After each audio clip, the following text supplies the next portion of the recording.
আমি জানি না হয়তো আমার সিনিয়র অফিসার আমাকে সাসপেনশন করতে পারে, কিন্তু আমি এগুলো ভয় পাই না। আমাকে চাকরিচ্যুত করতে পারে, আমি কথা বলছি, আমি সত্য কথাটা বলছি। এই ভয়ে ভয়ে অনেকে কথা বলে না, কিন্তু তারপরে যদি মানে আমাকে চাকরিচ্যুত করে বা সাসপেনশন করে, তাহলে আপনাদের মাধ্যমে সবাই জানবে, আমার সকল পুলিশ সদস্যরা জানবে, তাতে আমার কিছু পুলিশ চাই। যেখানে আজকে আগে মনে করেন স্বৈরা শাসক ছিল আওয়ামী লীগ সরকার, বা এরকম বিভিন্ন সময় বিভিন্ন সরকার আসছে, পুলিশদেরকে শুধু বিভিন্ন সরকার ব্যবহারই করেছে। বিভিন্ন সরকার তাদের নিজস্ব প্রয়োজনে তারা শুধু ব্যবহার করেছে, কিন্তু আমরা এটা আর ব্যবহার হতে চাচ্ছি না। আমরা আসলে এরকম বাংলাদেশে এরকম ব্যবস্থা হয়ে গেছিল, কেউ আসলে বিশ্বাসই করতে পারছিল না যে স্বৈরাচার শেখ হাসিনার কোনো সময় পতন হবে।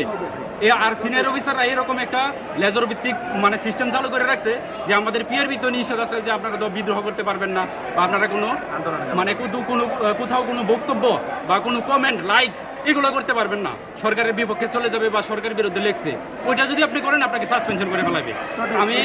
আমরা সবাই ভয়ে ছিলাম, আমরা কেউ আমি নিজে আমি চাকরির ভয় করি না, আমি কোনো সময় চাকরির ভয় করি না, কারণ আমি মানবতার পক্ষে, আমি ইনসানিয়াতের পক্ষে, আমি মানবতার রাজনীতি পছন্দ করি। মানবতার রাজনীতি ছাড়া আমি অন্য কোনো রাজনীতি পছন্দ করি না। এখন আমি এই জন্য চাচ্ছিলাম যে বাংলাদেশ থেকে রাজনীতি মুক্ত একটা পুলিশ ব্যবস্থা তো হোক। এই জন্য আমি লং মার্চে, ছাত্রদের লং মার্চ এবং প্রত্যেকটা আন্দোলনে আমি অংশগ্রহণ করছি। আমার বাসা থেকে জানে আমি আপনার ডিউটিতে যাচ্ছি, কিন্তু আমি ম্যাক্সিমাম ডিউটিতে না গিয়ে আমি লং মার্চে অংশগ্রহণ করছি। আমি যাত্রাবাড়ি আসার পরে আমি আমার ফেসবুকে আমি ছাত্ররা যখন বৈষম্য বিরোধী ছাত্র আন্দোলনের সংগ্রামী নেতারা যখন আপনার ঘোষণা দিয়েছে যে ফেসবুকের প্রোফাইল লাল করার জন্য, আমি ফেসবুকের প্রোফাইল তখন লাল পর্যন্ত করেছি, আমি ভয় পাই নাই। এখন আমাদের সব সদস্যরা তো ভাই এরকম সাহস দেখাতে পারবে না, তাদের তো জীবনের মায়া আছে, কারণ তাদেরকে সাসপেনশন করবে। এখন যাই হোক, এখন যেহেতু এই একটা বিপ্লব হয়েছে, এই বিপ্লব বাংলাদেশের ইতিহাসে বিপ্লব, পৃথিবীর ইতিহাসে বিপ্লব। এই সুযোগে আমরা সকল সদস্য যারা আছি, আমরা অধস্তর কর্মচারী যারা আছি, আমরা চাই আমরা জনগণের পাশে দাঁড়ানোর জন্য, জনগণকে সেবা দেওয়ার জন্য, কোনো বৈষম্য তৈরি করার জন্য নয়। কিন্তু আমরা জনগণের অবশ্যই সহযোগিতা পাবো, কিন্তু আমাদের অবশ্যই ওই আস্থাটা তৈরি করতে হবে।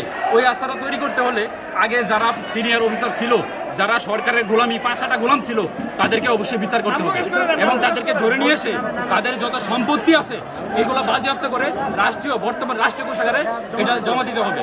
এবং তাহলেই বাংলাদেশের দৃষ্টান্ত হবে যে পুলিশরা কখনোই এরকম অবৈধ আদেশ পালন করবে না।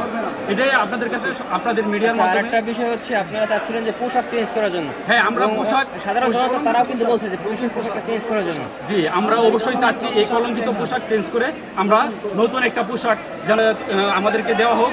আমরাও সকল কলঙ্ক মুক্ত হয়ে আমরা নতুন করে আমরা সব আমাদের দাবি দেওয়া যখন 11 দফা দাবি দেওয়া হয়েছে, ওই দাবিগুলো পূরণ হয়ে যাবে, আমরা কর্মস্থলে ফিরে যাব। এটা আমাদের হচ্ছে প্রধান চাওয়া। আপনাদের কতজন পুলিশ সদস্য মারা গেছে এরকম তথ্য আছে?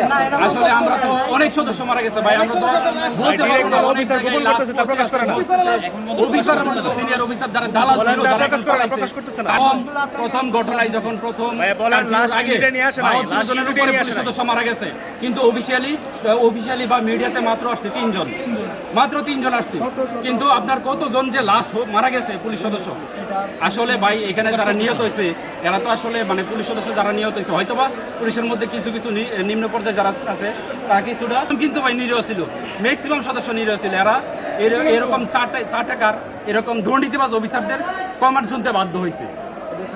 এই জন্য ওদেরকে শাস্তির আওতায় নিয়ে আসতে হবে, এটা আমাদের প্রধান দাবি ভাই। এবং আমাদের পুলিশের মনোগ্রামে যে নৌকার একটা প্রতীক আছে, আমরা এটাও চাই না ভাই। এই নৌকা, এই স্বৈরতার প্রতীক আমরা চাই না। আমরা চাই এখানে বাংলাদেশের প্রতীক থাকুক, বাংলাদেশের মানচিত্র প্রতীক থাকুক, আমরা এটাও চাই ভাই। এটাই আমাদের চাই। না, আমরা কোনো রাজনীতি, আমরা মানবতার রাজনীতি চাই, যেগুলো এখন এখন যে ছাত্র সংগঠনের আন্ডারে বৈষম্য বিরোধী তারা যে বাংলাদেশ গড়বে, অবশ্যই ভালো একটা বাংলাদেশ হবে।